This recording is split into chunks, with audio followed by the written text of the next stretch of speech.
Have you ever wondered why millions of people call the Amazon rainforest the lungs of the earth? Is it just a beautiful name, or is there a scientific reason behind it?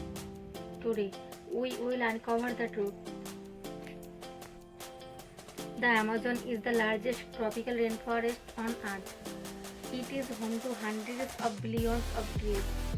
Every day, these trees absorb carbon dioxide from the atmosphere and release oxygen through photosynthesis.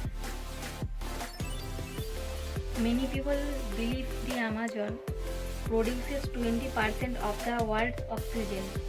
However, scientists say this is an oversimplification. The rainforest does produce enormous amounts of oxygen, but much of that oxygen is used again by the plants and other living organisms.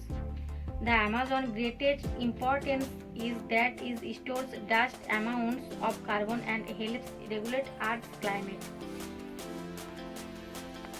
Without the Amazon, climate change could become even more severe.